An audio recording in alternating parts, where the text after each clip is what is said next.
तो आइए मेरे दोस्तों, एक बार फिर आपके क्लास 12 लेसन 3 फिजिक्स के अंतर्गत आज एग्जाम्पल 3.2 का अध्ययन करने के लिए जा रहा है। मैं सुनील सर आपका एक बार फिर हार्दिक दिल से स्वागत करता हूँ। देखिए क्या कहता है, क्वेश्चन ये आपका है। मैंने 3.2 का जो ए नंबर क्वेश्चन है, कहता है कि उदाहरण 3.1 में कुछ एम्पियर धारा के परिसर में किसी इलेक्ट्रॉन को अपवाह गति केवल कुछ मिलीमीटर सेकेंड ही आकलित की गई है, तब परिपथ बंद करते ही लगभग उसी क्षण धारा कैसे स्थापित हो जाती है। मन जैसे ही हम लोग परिपथ बंद करते हैं तो फिर उसी समय धारा क्यों चलने लगती है।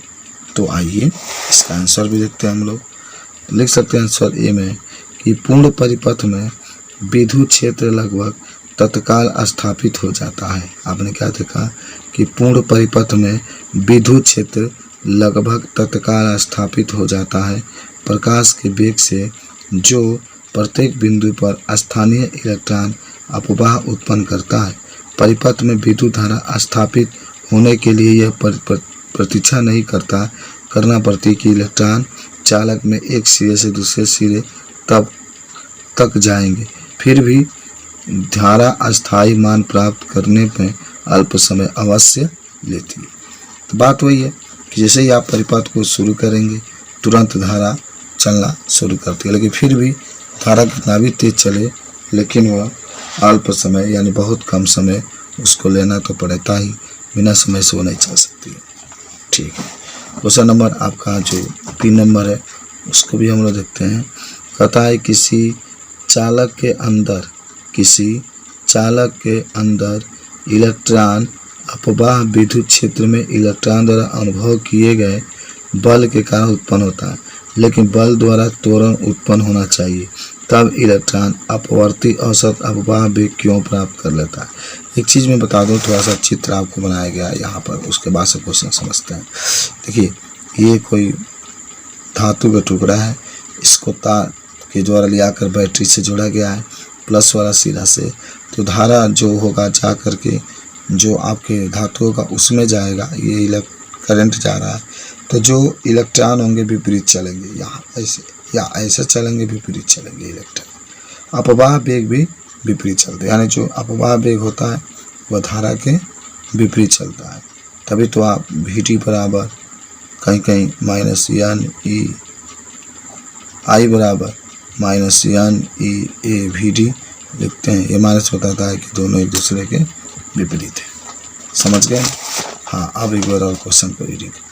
क्वेश्चन बी कहता है कि किसी चालक के अंदर इलेक्ट्रॉन अपवाह विद्युत क्षेत्र में इलेक्ट्रॉनों द्वारा अनुभव किए गए बल के कारण उत्पन्न होता है, यानी जो इलेक्ट्रॉन होता है उसके बल के कारण अपवाह चाल उत्पन्न होता है, लेकिन बल द्वारा त्वरण उत्पन्न होना चाहिए।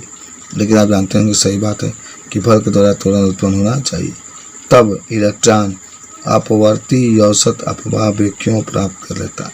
तब इलेक्ट्रॉन अपवर्ती औसत अपवाह वेग क्यों प्राप्त कर लेता है। तो आइए बी नंबर बदलते कराए कि प्रत्येक मुक्त इलेक्ट्रॉन त्वरित होता है, यानी देखिए कह सकते हैं प्रत्येक मुक्त इलेक्ट्रॉन त्वरित होता है, जिससे उसकी अपवाह चाल तब तक बढ़ती है जब तक वह धातु के धनायनों से संतुष्ट नहीं करता।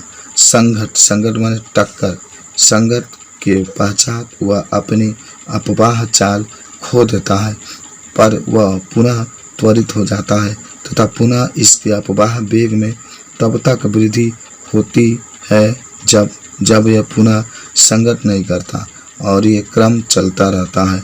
अतः औसतम इलेक्ट्रॉन केवल अपवाह चाल प्राप्त कर पाता है। तो ये चीज़ें आपकी रही। तो आप देखिए कि इलेक्ट्रॉन जो होता है उसका एक निश्चित, जितने भी इलेक्ट्रॉन होते हैं उसका एक अपवाह वेग होता है, अपवाह वेग से चलता है, लेकिन जब कहीं वह टक्कर करता है, चक्कर मारता है, तो वह उसका अपवाह वेग खो देता है, लेकिन फिर तुरंत उसे एक अपवाह वेग प्राप्त हो जाता है। चलिए क्वेश्चन नंबर अब सी के पास चलते हैं। यदि इलेक्ट्रॉन का अपवाह वेग इतना कम है, समझे, यदि इलेक्ट्रॉन का अपवाह वेग इतना कम है और इलेक्ट्रॉन का आवेश भी कम है, तो फिर किसी चालक में हम अधिक मात्रा में धारा कैसे प्राप्त कर सकते हैं। बहुत अच्छा क्वेश्चन है, एक बार समझो। यदि इलेक्ट्रॉन का अपवाह वेग बहुत कम है और इलेक्ट्रॉन का आवेश भी कम है, तो फिर किसी चालक में हम अधिक मात्रा में धारा कैसे प्राप्त कर सकते हैं। तो आइए आंसर देखते हैं। सरल है, क्योंकि चालक में इलेक्ट्रॉन संख्या घनत्व अत्यधिक यानी 10 की पावर 29 प्रति मीटर क्यूब है। अगर माने जो चालक है, आप पहले अभी पढ़े थे ना तांबे के लिए, तो उसमें मुक्त इलेक्ट्रॉनों की संख्या अधिक है, यानी उसका आवेश भी कम है, ठीक है ना, उसका आवेश भी कम है और अपवाह वेग भी कम है, लेकिन उसमें जो मुक्त इलेक्ट्रॉनों की संख्या है वो अधिक है, जिसके कारण वह बहुत अधिक मात्रा में धारा उत्पन्न करता है।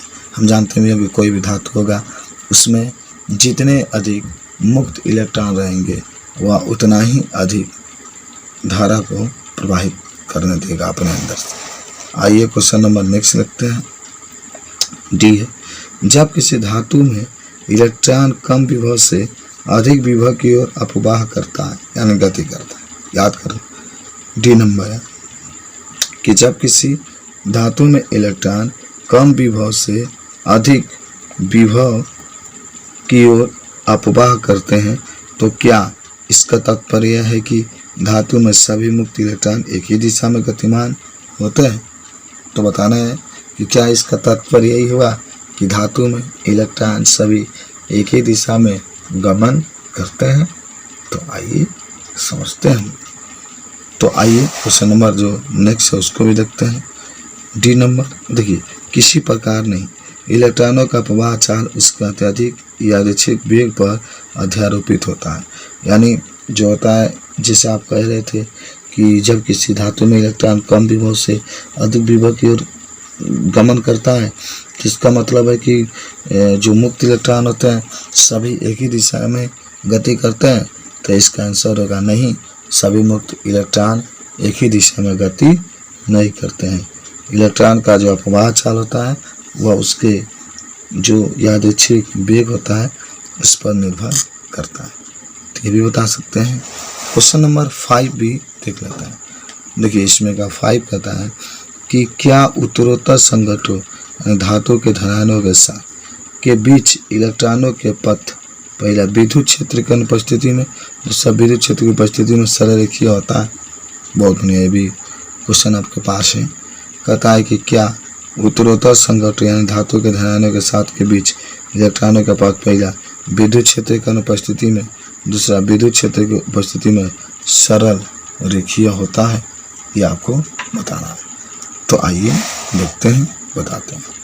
कह सकते हैं कि विद्युत क्षेत्र की अनुपस्थिति में पथ रेखीय होता है, यानी रेखीय का मतलब होता है सरल होता है, सीधा होता है। विद्युत क्षेत्र की अनुपस्थिति में पथ रेखीय होता है, जबकि विद्युत क्षेत्र की उपस्थिति में जब अनुपस्थित होगा तो जो पथ होगा सीधा होगा, रेखीय होगा। लेकिन जब विद्युत क्षेत्र की उपस्थिति में ये पथ व्यापक रूप से वक्रित हो जाता है, इस तरीके से वक्र हो जाता है, सीधा नहीं होता है। तो ये चीज़ भी हम लोगों ने देखा कि मैंने कहा है कि विद्युत क्षेत्र की उपस्थिति में और विद्युत क्षेत्र की अनुपस्थिति में जो आपके विद्युत जो पथ होता है वह किस तरीके से होता है। तो बता सकते हैं कि विद्युत क्षेत्र के उपस्थिति में जब विद्युत क्षेत्र रहता है तो जो पथ होता है वह इलेक्ट्रॉन का जो पथ होता है वह वक्र के रूप में पाया जाता है, जबकि जो विद्युत क्षेत्र होता है इसके अनुपस्थिति में, यानी जब कोई विद्युत क्षेत्र नहीं रहेगा तो इसके अनुपस्थिति में जो पथ होता है वह रेखीय होता है। तो इस तरीके से इस एग्जाम्पल में हम लोगों ने देखा कि इसमें 5 क्वेश्चन थे और जो 5 क्वेश्चन से पाँचों के पाँचों हम लोगों ने आंसर भी देखा। मेरे दोस्तों, आप मेरे चैनल को सब्सक्राइब कीजिए, फिर जो आगे के क्वेश्चन होगा उसको हम लोग नेक्स्ट वीडियो में पढ़ेंगे। तब तक के लिए धन्यवाद।